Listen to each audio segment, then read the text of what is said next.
Okay, calling Kurt.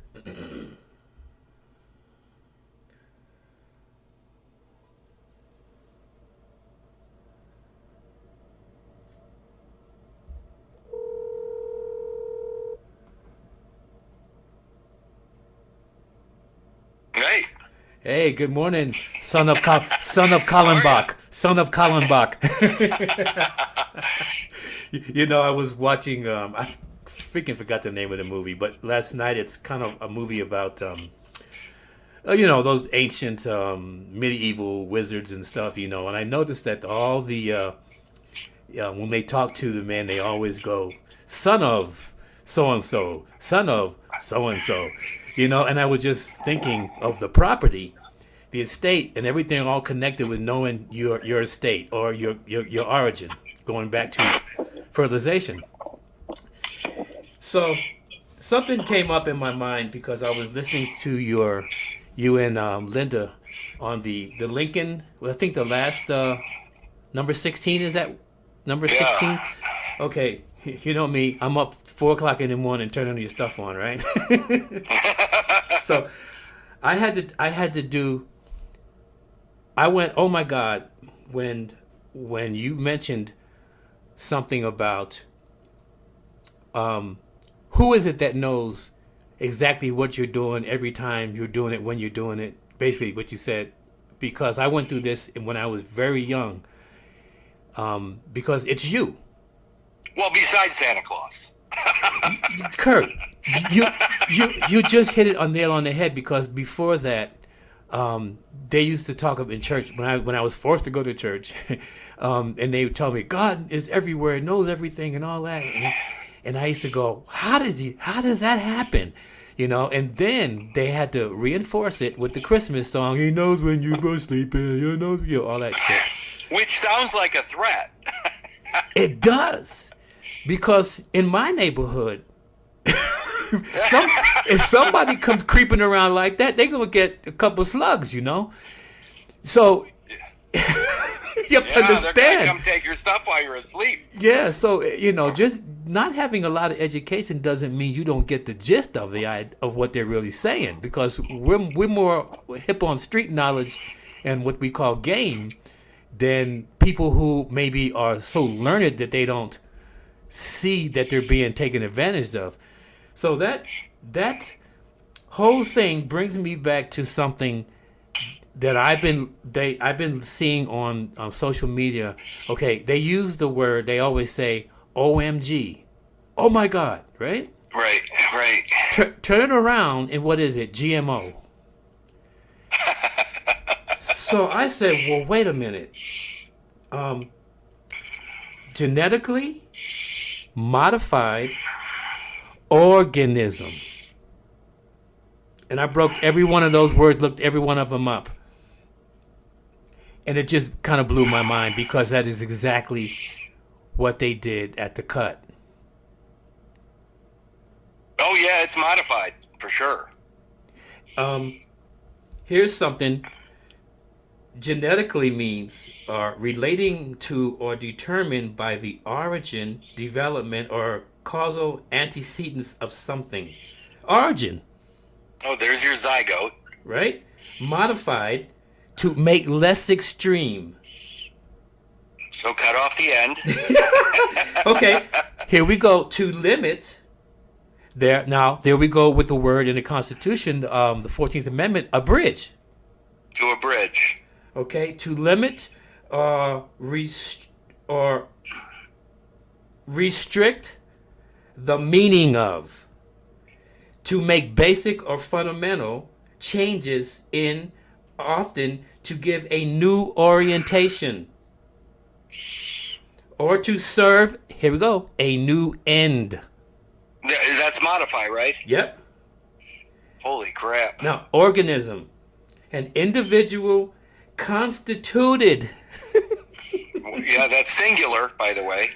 to carry on the activities of life by means of parts or organs more or less separate in function, but mutually dependent, a living being. So the cut results in a genetically modified organism. Oh my God! Yeah. A GMO. Yes. OMG. I love that. I'm going to post it today. Okay, go ahead. OMG, GMO. Yeah, just and it hit me because the I Spy movie all of a sudden came up when you said that you're spying on yourself when you accept a birthday, and I was going, oh, the movie I Spy, right? That's why the concept of Big Brother from 1984. And by the way, think about Big Brother is your older brother.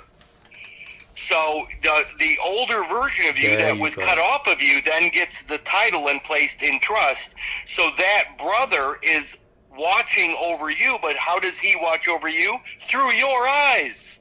Yes. Through your eyes, because you're one and the same biology. So they're using us, and this is where it gets weird, Cedric.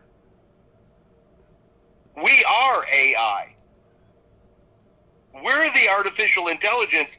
There's a real set of eyes on the other end, but then we feed through our eyes and our mind and our actions. We feed everything we're seeing, feeling, everything we're doing into the system. We are AI. That's right. Wow. So we're our own big brother. We're our own worst enemy. And while we're feeding in a picture of what we're eating for lunch, that's a real-time situation that AI then picks up and is now watching you even eat your own lunch, and it's through your own eyes. Do you remember in the James Bond where he goes down and he's not this last one, but the one before, I believe, he goes down and he kills that agent, that guy that was holed up in the by the lake. He finds the guy, goes down and he kills him or the guy kills himself in the basement, right in front of James Bond's eyes. He kills himself. He shoots himself. Uh-huh. James Bond doesn't kill him, but right before that, he tells Bond, he's everywhere. He's eating your breakfast. He's you know what I mean? He's sleeping with your wife. He's in your office. Yeah. Well, who's he talking about? He's talking about him. He's talking about you, yeah. He's everywhere. He's you. Third person. He, him, is third person version of yourself. But that's the tertium quid. Wow. Yeah, this is amazing. I'll tell you what's really weird. I did a call, the third call for the Lincoln speech with Linda yesterday. And we went over, I mean, it didn't hit me until after I was off the call. But I just realized that the Nebraska, I think the Kansas-Nebraska Act, which repealed the Missouri Compromise, which was shutting down slavery. The Nebraska-Kansas Act basically somehow brought slavery back. But how did they do it? They did it through the Dred Scott case. So what they did is now they have a split personality. They created a person of color, or they were about to in 1862. Mm-hmm. So they created a person of color for everyone, and which became the Dred Scott case. So Dred Scott, a living black man, became the poster boy for the person of color that they were creating for everyone. Right. So now every one of us have our own Dred Scott. We each have one. It's called a birth certificated 14th Amendment person. Mm-hmm. We all have our own Dred Scott. Mm-hmm. So they got this national and this. So we have two positions, which is the trading places element. Right. When you put them together, you're whole. Right. But if they're separated, doing their own thing, they're working against each other. So I mean, that's what trading places is all about. You got the highbrow, educated, with the English manservant aspect, and then you have the black guy or person of color on the street, and they're working against each other, sort of. You know what I mean? Yeah. But when you put them together at the end of the movie with the boat, the vessel, the umbilical cord, the mooring line, and, of course, the land, when you put it all together, you're wealthy. But they gave us each our own Dred Scott. Unbelievable! It dawned on me after the call. Wow. I'm going to probably bring it up in the fourth call. But I'm telling you, Lincoln was a pile of shit. Well, yeah. He's a pile of shit. Yeah. And he's from Illinois, which is where the association is located. Well, I should laugh, but yeah. Well, that's where the bar association is located. So everything, all the nasty shit coming out of, or all the magicians, the bar magicians, they emanate from Illinois at this point. So. Well, that would include Obama, wasn't he? Product of Illinois, or? Well, I Chicago? don't. You know what? I'm going to say something about that because I never even heard of Barack Obama. Yeah, neither have I. I lived in Illinois. I live in Illinois, and I never heard of the guy. And they're saying, yeah, he's from Illinois. I'm thinking, what? Where did he come from? He's out of Africa. Well, what's really weird, too, is I just posted something about the NFL. And the NFL, because obviously the Super Bowl was just this past weekend, but the NFL is known as entertainment. Now, what's really weird is in the post, I mean, it kind of creeped me out, but I've always thought this. I've thought it for more than 10 years now. But in the post, I'm going to go to it real quick. Oh, let me. I'm on the page. In the post, it was. I mean, somebody got this quote, and so I'm going to just go to it. And it actually says, I know a lot of people don't want to hear this, but the NFL went to court and legally said themselves the NFL is not a sport. It is, in fact, an entertainment business. Okay? Okay. The next one says the NFL is a private business. So it is entirely legal for it to predetermine the outcome of its games. That's funny. Predetermined. They already know who's going to win. Yeah. I mean, that's a feeling that me and my son were talking about 2 years ago. We said, you know what? This shit is fixed. We just looked at it and said, this shit is fixed. It's fixed. There's no doubt about it. They know who's going to win. They know who's going to drop the ball. I mean, these guys are so good. When you see a guy drop a ball that you could have caught, yeah. I mean, no offense, but I mean, I'm just saying that when I see a guy drop a ball in the end zone, you know what I mean, or fumble a place kick, Mm-hmm. or you know what I mean, I know what you're saying. Yeah. After touchdown, extra point, that shit's all made up. Yeah. It's in the script. Yeah. All the way to the referees everywhere. Everything is scripted. They know who's going to win it before they. I mean, look at how that. I only watched the first half because we were coming in. We were up north and we were coming back in town, and we stopped at Debbie's daughter's house and we watched the first half with the kids. But then we left, and I didn't even know the outcome. But when my son told me what happened, I mean, you could just tell it just played out. You know, 23-20, this and this happened, and this happened, and this happened, and I'm thinking, wow, that's pretty excitement. And I'm thinking to myself, but it's all a fucking script. Yeah, yeah. It seems like a lot of it happens in L.A. and California area. Well, because of. Well, that's where all Hollywood scripts are. There performed. You go. You know, just on the GMO thing, you know, it made me also think of whole food, right? Because they're doing this to food. So food that's whole, to me, means food is communication to the body. Basically, everything in there informs it of what it needs to do, and it also informs it of the environment, what it has gone through, and what it's seeing, and it shows it to the body. So a whole food, when it's GMO, means that there's a break in the wholeness, in the integrity of it, which causes it causes when it enters the body, and this is what I'm saying, that while we are in a mode of self-destruction because we don't understand our origin, is that this is how cancer becomes viable, because the cells no longer understand each other.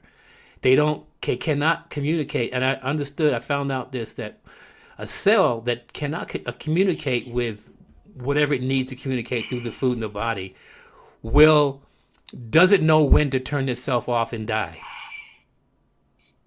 Oh, And yeah, right. It keeps replicating, and it doesn't. yeah, yeah, it dies. Another one comes in, takes its place, and does blah blah blah. And so what we're seeing is, on every level, and it all goes back to me, to the biology, that everything they do is to divide, conquer, cut, control, create a new story. Right. To send it in a different direction. Different direction. Yeah. It's in the language, because that's what I think you said, something about breaking down words or something. Be careful what you say, and understanding the words and stuff. Oh yeah, sometimes when Linda says something, or she goes and she brings a word in that really isn't relative. I have to caution her, because it doesn't. I get it. I know there's ways to separate syllables and things like that, but you got to be careful, because sometimes that's just like, and it could go here. Well, yeah, it could, but why would it? But isn't what we're doing, these conversations, these phone calls, and these definitions that we do, isn't it a form of exercise? And, you need to exercise that muscle. Oh yeah, you got to look at everything. You're right. Yeah. You do have to look at everything. Well, what I was saying to giving meaning, what I was saying to that was, that's why we have to not go off on these tangents, because of what we learned before, what we were programmed. We kind of like, be aware of it, but we got to stay into the on the path, the path that we're on, the fertilization, the till the last breath. There is only one path. Yeah. There is only one path. And that's what they get us to do. They get us to agree to another story, or to another story, or to another story. Yeah, you get a whole subscription. Well, you get one delivered every day. Every morning when you wake up, you go out and grab your periodical. The news of the day. Yeah, I start thinking about names of albums, songs that they're singing, Led Zeppelin songs. Is this the end or just the beginning? All of my love. Yeah. You know what I mean? Yeah. It's out there, man. It's everywhere, and we're immersed in it. And there is only one present. What do you think about the whole Connect Canada, which is Canada is pretty much controlled by the Crown? What do you think about the truckers? It bothers me when I hear them say, we're not against vaccinations, we're just against mandates. And I'm like, so it's going to go it's going the wrong direction already. We can stop everything. By the way, think about this. What did you do for work before you retired? I worked for the fire department. So guys at the fire department, if the whole thing collapsed, they would still know what they're doing, wouldn't they? If the whole world, the world that we know it, if it collapsed, they would still know how to be firemen, wouldn't they? Right. So they don't need to stop being firemen. The truck drivers don't need to stop being truck drivers. The people working in the offices don't need to stop working in the offices. Nothing has to stop. If the bankers choose, or if these guys that are running this place decide, if we actually knew that we controlled everything and they controlled nothing, if we knew that, if we knew that we controlled everything, if I don't go into work, what I do doesn't happen. So we control everything. We believe others are in control. They call them the powers that be. So if we continue to do what we always do, but Kurt, where's the money coming from? What are you talking about? Where does it come from now? Well, it comes from the central banks. No, it doesn't. It comes from our energy. Our energy. It comes from our belief that what we're doing is right. It doesn't. They don't do anything except mislead us. But That's all they yeah. do. They mislead us. That's all they do. And they're parasites, so they live off of you. So that to tell you that you are the source. Yeah, we're the source of everything. We're the source of starting fires, and we're the source of putting them out. So it's my whole feeling about this is, why are you asking? Why are you asking? If you know that you're the trucker and you're the banker and you run this, why are you asking? Just change it. And again, the people that appear to be in charge, we'll call it in Congress or whatever, I mean, ultimately, if we woke up to the fact that we are everything, they are nothing. And again, I had this conversation with somebody yesterday. They don't work for us, by the way. For those of us that are living, for those of us that are self-determined, for those of us that are self-governing, what we view as Congress in Washington, D.C. is not our government.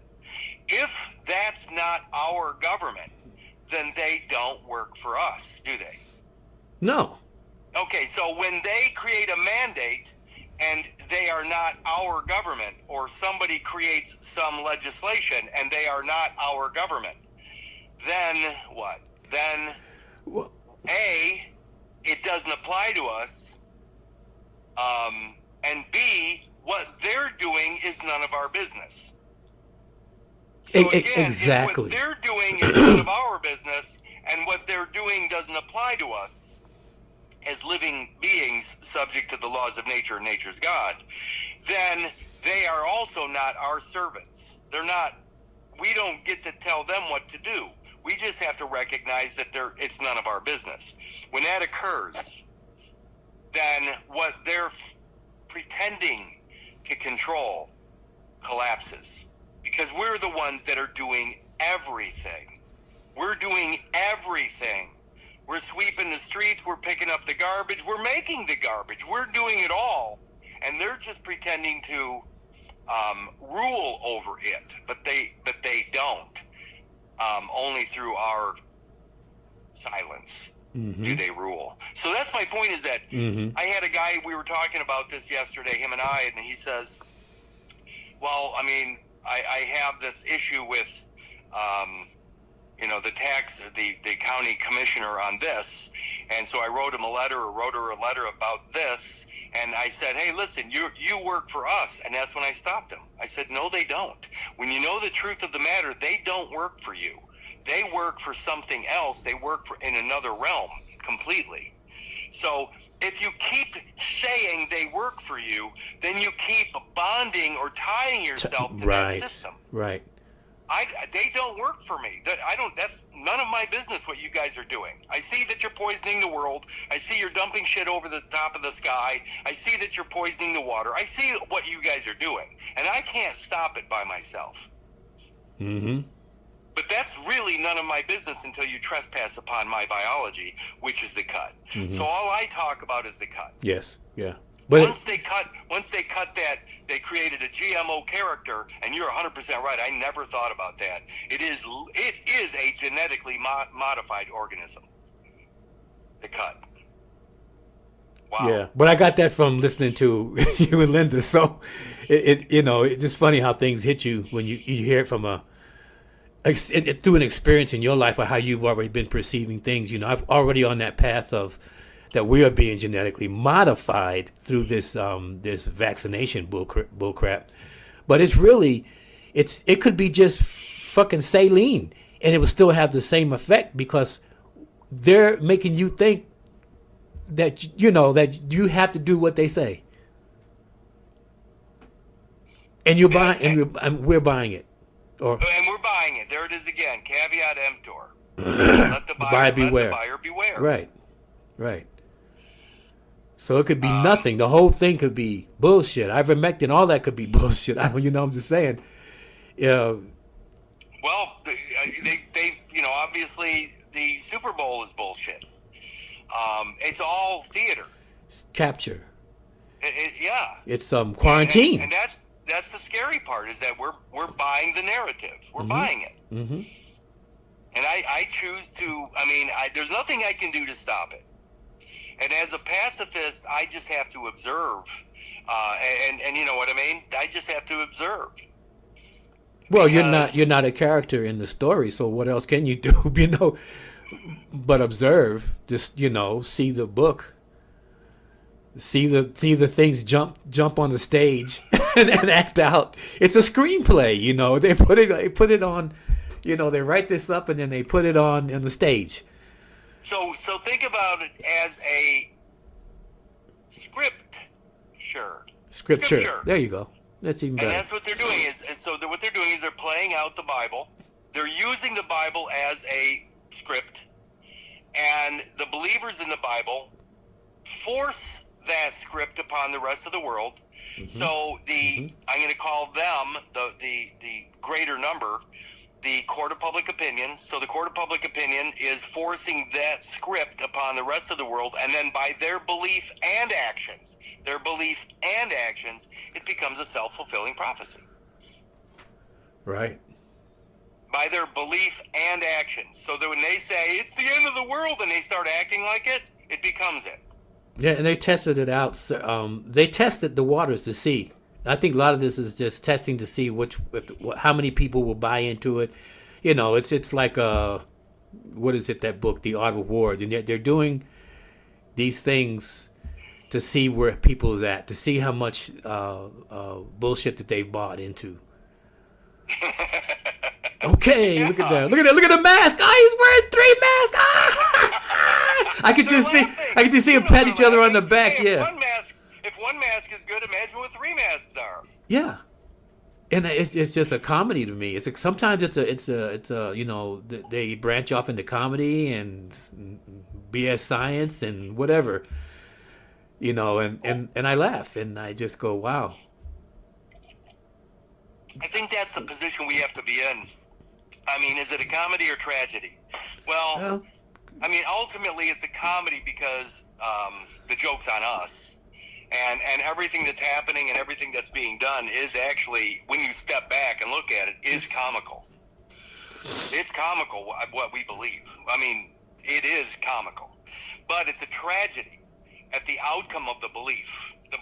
Once the belief is acted upon, people get hurt. Yeah. When they start believing COVID's a real thing and a real threat, then they start taking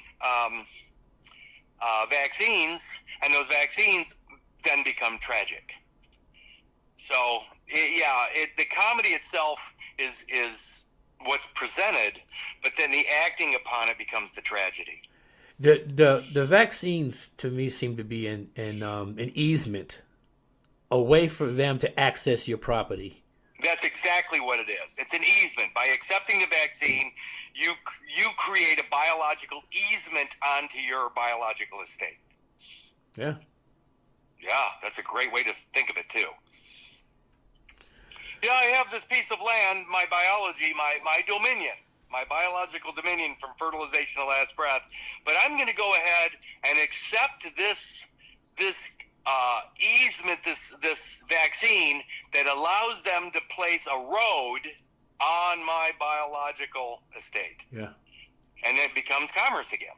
Now you got a commercial road or commercial highway running through your biological estate. And they may even put a toll booth and charge you to come through it. Have you ever seen the movie Phantom Toll Booth? No. You rent it or buy it. Seriously, go on Amazon and buy the fucker because it's worth having. It's Phantom Toll Booth. It was done back in 1970, I think. It had the cartoonist from Bugs Bunny, and it had Eddie Munster as the main character. But he wasn't Eddie Munster. Okay. What's his name?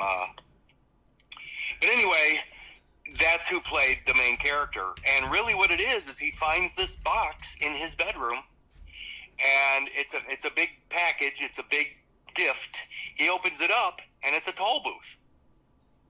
And it comes with a little car, a vehicle. And he gets in the vehicle, and he goes through the toll booth, which required silver, by the way, which were supplied. And he got in, and he became a cartoon. So the living boy, the biology, became a cartoon once he passed the toll booth. And it's a really interesting when you watch what he goes through, and you have the eyes that you have currently. You're going to freak out. I'm going to watch it today. I'm downloading it now. I'm going to watch it today with the eyes I have today. Yeah, I'm downloading it now. That's funny you said in 1970, because I think that's when they officially started the DNA extraction from plants, the GMO technology, and I believe it was China that did it with the tobacco plant. Yeah, I think the certificated character is considered a cartoon. That's when think about when they started introducing these, the cartoon and the living. What was it? Who Framed Roger Rabbit? Oh, when they had cartoons interfacing with living people. Again, they introduced it in that movie. I believe that was the first movie that ever did that. But we don't. I mean, seriously, if I heard a knock on the door, first of all, the knock would evidence substance, because the sound itself, the sound is only made through that compression where the molecules come together. That sound, if I put my knuckle to wood, my knuckle never actually touches the wood. When you know what I mean? It feels like it, but it compresses to the point where a snap or a sound is created, a wave. Mm-hmm. If I heard a sound at my front door that sounded like a knock, it would evidence substance. But if I open the door and Yosemite Sam is out there, who's a cartoon, so you actually have to. Could Yosemite Sam, the cartoon, even give rise to a knock? Not at all. No, not at all, but he doesn't have any substance. So the point is that if I open my door, I'm doing it right now, by the way. I open my door, and Yosemite Sam is now standing on my porch. First of all, I'd shit my pants. It would really bother me. I'm imagining it right now at my front door. But the point is that I can't interface. I mean, who's behind Yosemite Sam? You know what I mean? Yes. I mean, if the voice of Yosemite Sam, which is a living man giving that voice to Yosemite Sam, if he's not there, if the living biological man that gives voice and expression to Yosemite Sam is not here, then what the hell is standing on my porch? Yosemite Sam does not have his own personality. He doesn't have his own voice. He's a puppet. He's a cartoon puppet. You have a birthday boy. and so imagine if he's here and he's talking or trying to interface with me, it can't work. Right. Because he doesn't have any consciousness behind him. And that's why this is, who is it? Jones that did the voices? Oh, I know you're talking about. Yeah, he did all those voices. The one guy, pretty much. I know you're talking about. Yeah, he did all the voices of the Bugs Bunny characters. But I mean, that's the idea. We can't interface with the cartoon, i.e. fictional realm. We can't do it. And by the way, the characters in that realm don't have any consciousness unless we give it to them. So the birth certificated person, i.e. Curtis Richard Kallenbach, doesn't have my breath, my spirit, and he also doesn't have my consciousness unless I give it to him. Which is why if I give that character my consciousness, I have abdicated the throne of self-governance. I have now put my life into a character that doesn't belong to me. Yeah. I'm done. I've lost my sovereignty. I've lost my dominion, my biological dominion. I've lost my mind. I've lost my mind. And they're going to treat me like that. This is amazing stuff. This is the psychology, the brain. What is it? The brain control, brain deadness. That nothing people. If you take away their birthday, people would go insane because they don't see past it. Well, how will they know I exist. This is the kind of impression I get when I try to talk about it to people. Well, at least you can talk to me. I don't have many people to talk about it either. Well, I just looked up your cartoon, and it's an Italian cartoon pasteboard cartoon augmentative of carta leaf of paper. Really? Yes. There it is, right there. History and etymology for cartoon. The character born to the page is a cartoon. Cartoon. And a page. That's a beautiful find. And the page is in a book. It's a page in someone else's book. And by the way, you can't be in a book. Well, first of all, it's the flat XY axis. But until you're dead. Right. Until you have literally passed away, where you don't wake up tomorrow and you're left behind in this today, you cannot enter history. Think about that. You cannot enter history. Yeah, but Kurt, when I was in first grade, well, yeah, but what day was it when you were in first grade? Yeah, right now. It was today. I mean, when did you attend class in first grade? Yeah. I attended it today. Yeah. Yeah. So realistically, life exists in the present or today, so to speak, and we don't enter history until we stop being present. There you go. Yeah, you can't be the past while you're present. You can't be in the Two past places while at you're one present. time. I hope to God you're recording this. I am, but I always tell you at the end, because I like getting the rawness, and I let you know, because whether or not you want it, what you want to do with it. No, this is my personal, and I let you know this is between me and you. Every call we do should always be recorded. Yeah. I had a half brother. I posted my brother on there. Yeah. Was he your half brother? No, he was my mother and father's son. He was my brother. Okay. And but my mother was married before that, and she had a daughter and a son, and we didn't have very close relationship, especially with my half brother. In fact, we were I wanted to kick his ass most of the time, but he was older than me, so it was it's a lot of stuff to go into. But he just passed away. With the prostate. No, he didn't. He passed away not from prostate cancer. He passed away from what they did to him. Yeah.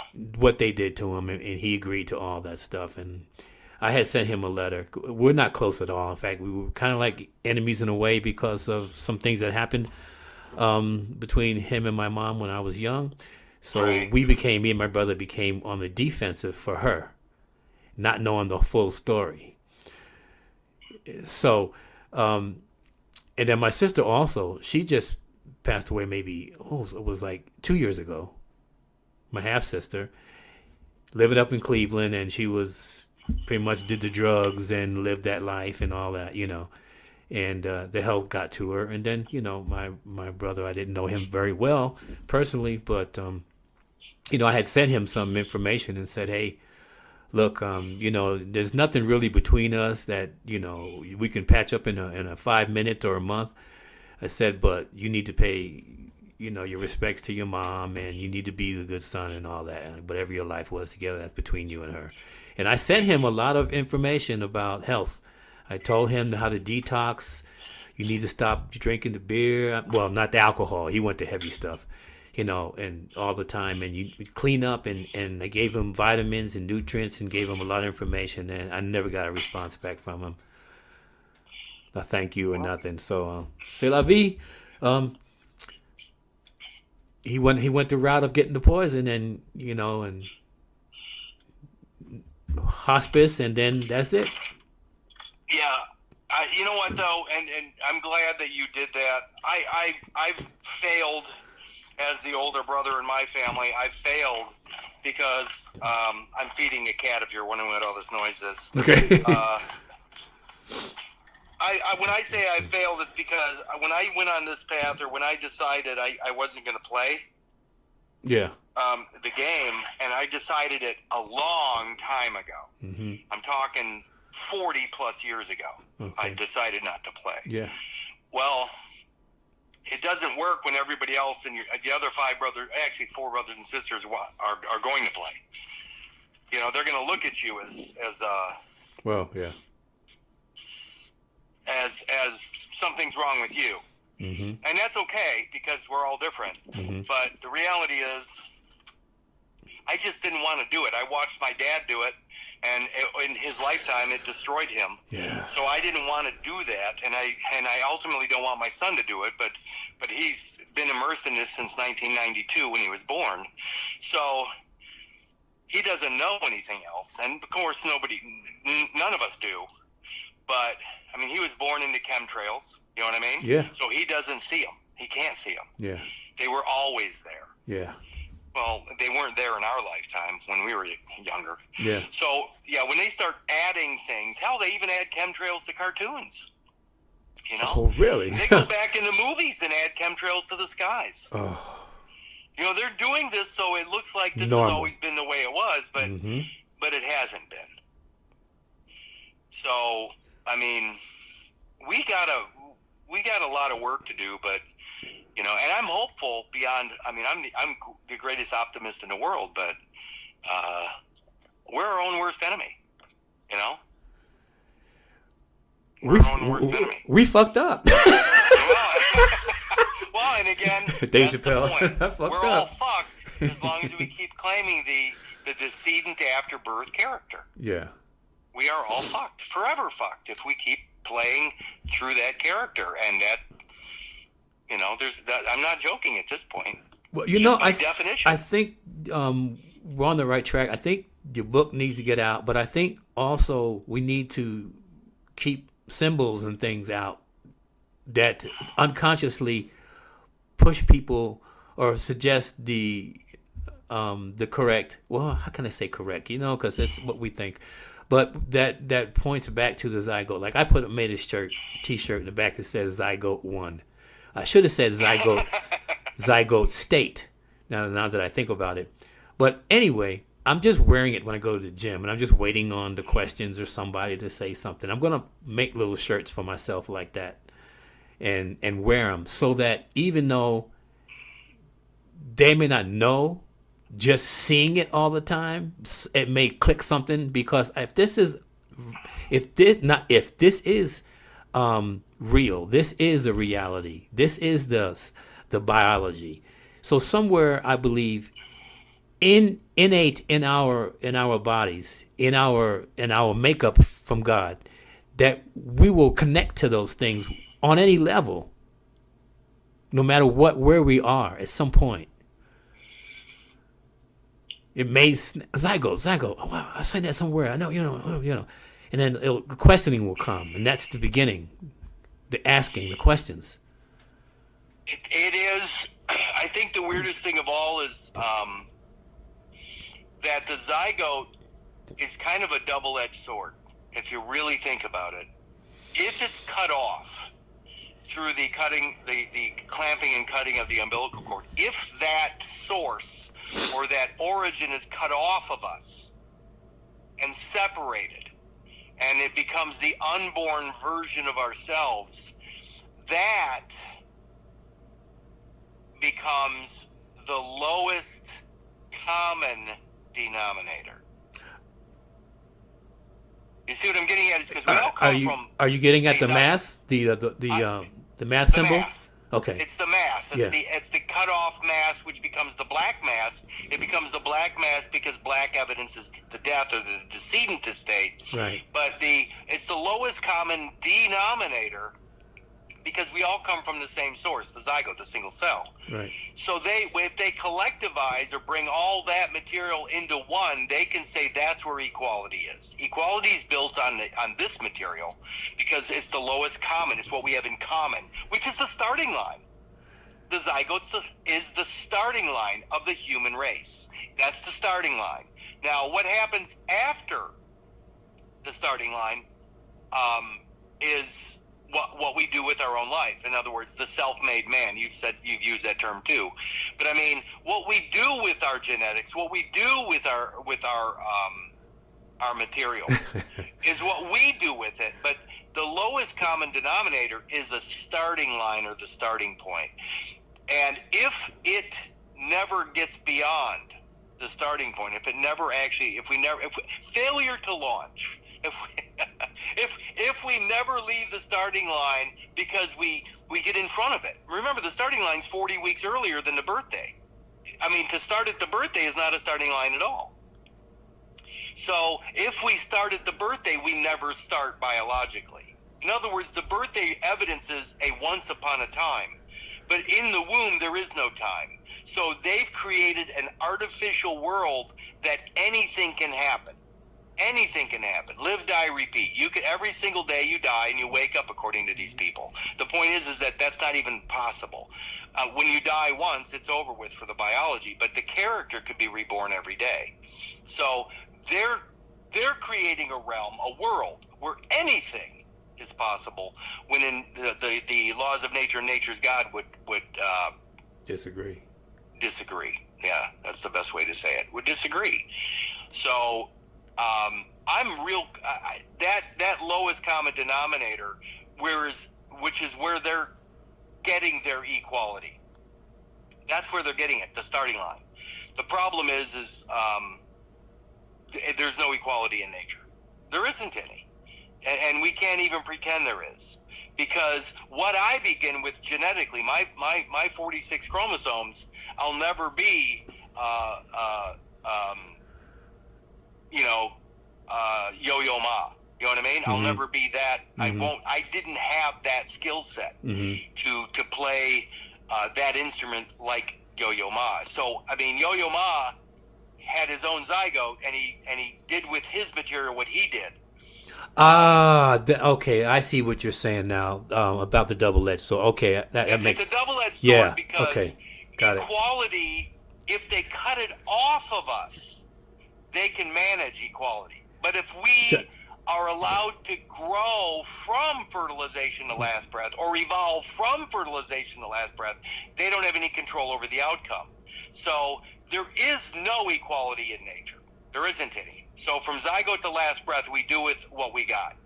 But through the cutting of that umbilical cord, they can separate the lowest common denominator, which they do control, from the indigenous person on the soil, the one outside the womb, which has no rights. So they can actually control us from our origin. But if we're uncut, unbroken, if we're WHOLE, then we don't need a surgeon to put us back together. We don't need a physician to put us back together. Luke 5:31. So wholeness is the answer. And it's also, remember that we are stuck with what we are. We're stuck with ourselves. We either do something or we don't do something. And it's all us. It's full responsibility from fertilization to last breath. Simple. The cut destroys everything. Is the birth certificated creature that we give life to? Is it that the fall? Is that the false start? Because in the race where everybody's equal on the starting line, even though each one of them are specifically you're Curtis R. Period Kallenbach. I'm Cedric O. Period Dalton. We're all on the lineup. We're all on right there, ready to go. Then there's a false start. Boom! One shoots out. Yeah, and he's way ahead. He's 40 weeks ahead. Yeah. There's your false start right there. And 3 false starts, and you're disqualified. Ooh. Or is it 2? I think it's 2. Yeah. Yeah. You're disqualified. So, I mean, it is a false start. So, I mean, it gives you advantage by 40 weeks, but the reality is it's not a true beginning at all. And, of course, Unum Sanctum would agree that there's only one beginning, and so a second or 2 beginnings is a heresy. So even the church, everybody recognizes truth, which is why I love that Latin phrase, and I'm not going to say the Latin version of it, I'm just going to say the English version of it, where truth, how does it go? Fiction. Let me go to it. Let me say it exactly. I don't want to mess this up.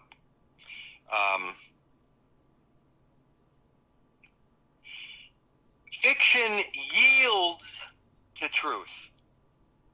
Fiction yields to truth. And I'm going to just go to that. And the Latin version of it is fictio sedit veritati. Fictio sedit veritati is fiction yields to truth. So when truth is present, fictions go away. That's why the truth is what makes you free. When the truth is in play, fictions go away. And that's the most important thing, because all jurisdictions are fictional, aren't they? Yes. All of them. They're all just ideas. I crossed the state line. That's a fiction. I crossed the state line. That's a fiction. You're in my territory. That's a fiction. The state of Illinois. That's a fiction. The one nation under God. That's a fiction. They're all fictions. So if fiction yields to truth, and you're nothing but the light of truth, that's what you are. You're evidencing truth everywhere you go. Then, like Neo in the Matrix, when they're shooting their fictitious bullets, now don't get me wrong, they look like real bullets, and of course a real bullet would kill us biologically. But if a fictitious character in a fictional novel is shooting a fictitious gun, then the bullets out of that gun are also fiction. Yeah, so when you realize that they're only if they're shooting fictional bullets from their novel idea, can a fictional bullet harm you? No. A fictional bullet. In other words, in their story, they're saying, I'm shooting at you, Cedric. Mm-hmm. Will their fictional bullets hurt a living biological man? No. So what Neo recognizes in that moment, when he finally becomes WHOLE, mind, body, and spirit, is he realizes that the characters shooting at him are not real at all. Although his mind keeps telling him they're shooting and they are real, when he comes to, when he's fully awakened, he realizes that they're just characters in a story. And then he puts his hand up and he goes, nah, no thank you. Your bullets can't hurt me. Got that? Because they're fictional bullets. Uh-huh. You see what I'm getting? I mean, yeah, don't get me wrong. Real bullets kill biological beings. No. But a story, a character in a story, doesn't even have the ability to shoot at you. Because just like Yosemite Sam's not going to show up at my front door, and if he did, I would be mentally ill. There'd be no other way to explain it. If I told you, no, really, Yosemite Sam's standing outside my front door, you would probably hang up and our conversations would end. Oh, yeah. Big That's time. the point. His story is fictional. There isn't a book on planet Earth that can hurt you. There's not a story on planet Earth that can hurt you. But we need to get all the way to reality, and outside of that fiction, to be exempt from the threat. And that's where sovereign immunity is. Sovereign immunity is their fictions they can't hurt us. The sovereign immunity is the living, breathing, godly man is outside of their threat. Yeah. Yeah, I get it. I'm just. That's where you stand your ground, and your ground is the missing link. Your ground is that first 40 weeks that is presumably abandoned. By abandoning that ground, it becomes a bounty for others to capture. Again, if it's within your dominion, that would imply that you're aware of it.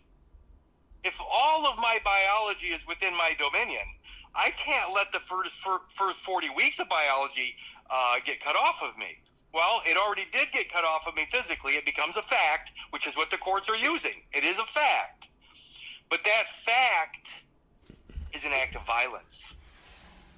So when you understand the act of violence cannot give rise to a rule. It cannot give rise to a rule. So again, we go right back to that statement. Fiction yields to truth. Fictio cedit veritati. When you are standing whole and you have the breath of God, you're filled with the Spirit, then all of this nonsense is just that. It's nonsense. But you have to know your godly origin in order to get past the cut. Once you know fertilization last breath, then the action, the cutting, becomes an act of violence. You see what I'm getting at? Right. And they're not going to bring it up because it would become criminal. Because it's a fact, the piece of you that is being held somewhere, it becomes equity. That's the only way they can make it right. The only way they can take that, what was criminal, the only way they can make it right is turn it into equity and pay the bill. That's the only way. They have to turn it into equity and act as the fiduciary for that cut material. That's the only way it works for them. But I want them to go away. Well, I think that's where this is kind of going, is that I don't know that they're going to go away for the whole world, because the whole world is still, like you asked about the truckers up in Canada. They're still recognizing a problem that doesn't actually exist. They're responding to a problem that actually doesn't exist. That's what we do. They get us to respond to a fictional narrative. And by responding, they always have us. They control that narrative. Whether it's the NFL or the truckers in Canada. They control the narrative. Right. Imagine how rich you could become if you knew the outcome of every NFL game. Yeah, in advance. I don't have to imagine. They're doing it. They're doing it. These guys get richer and richer, already knowing the outcome, and of course they probably sign non-disclosure agreements between themselves, and they laugh and joke, and they get rich.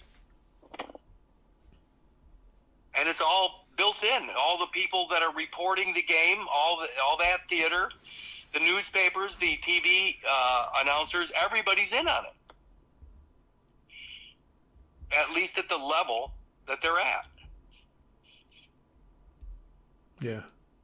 Imagine being that talented as a player.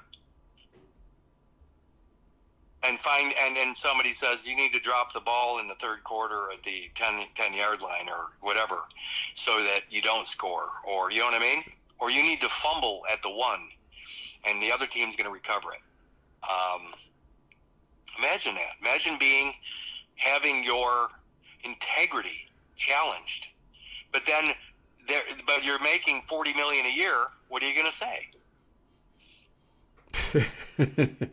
Yeah, that's pretty easy. Yeah, the answer is okay. This is all theater anyway. I guess so. Yeah, I'm a great athlete, but I'm just an actor. I wonder, I think it's a lack of integrity to be this way, but I wonder how many people say, I'll take this money, but in the end, I'm going to turn it around on them. They're acting as their own agents, basically. Well, I think that the only way to do that is to bail out completely, like maybe Prince did.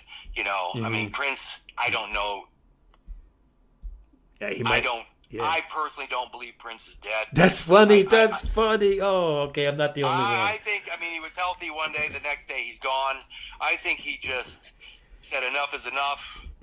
I think the guys selling their catalogs You know what I mean? Yeah. That are selling their catalogs for $400 million or whatever. I think they're done. Enough is enough, and they just say, okay, you can have my catalog for $100 million or whatever, and they're no longer, they don't own that character anymore, or they don't manage that character anymore. They don't participate in that character anymore. So I think that when they're done, or when they wake up, or when they've had enough, they get shot or whatever to make their exit even more valuable. And they're not dead. They're just outside the realm of the theater anymore. They're no longer on the stage. That's all. I mean, don't get me wrong. People die, but Yeah. Well, I don't think Prince is dead. So. well, I looked up yield. That you said truth yields to. I mean, fiction yields to truth, right? Right. Yeah, I was looking up the word yields, and it's pretty amazing. I Really, think. I'm going to go do it right now, just because.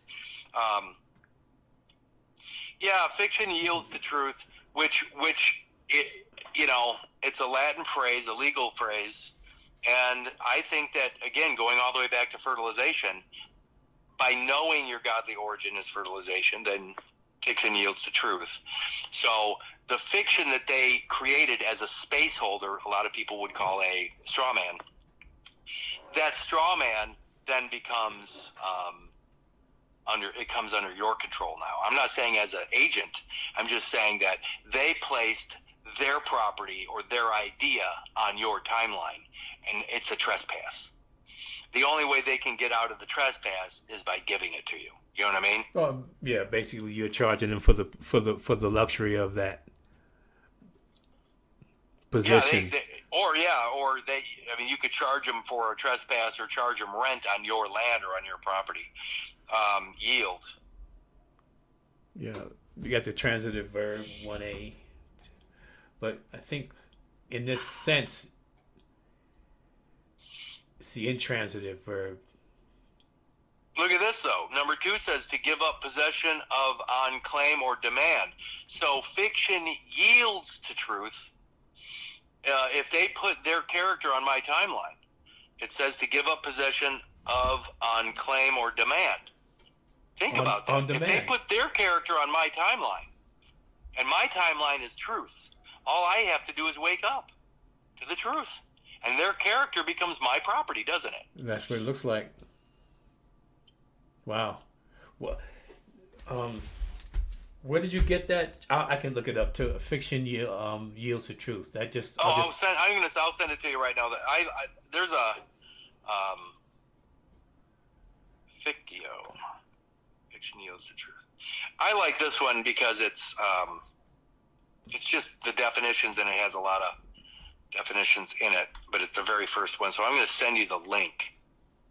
Okay, thank you. Where I'm going to go to Proton. Yeah. Yeah, this is way bigger, obviously, than what we're thinking, because I believe the whole world is subject to this thing. And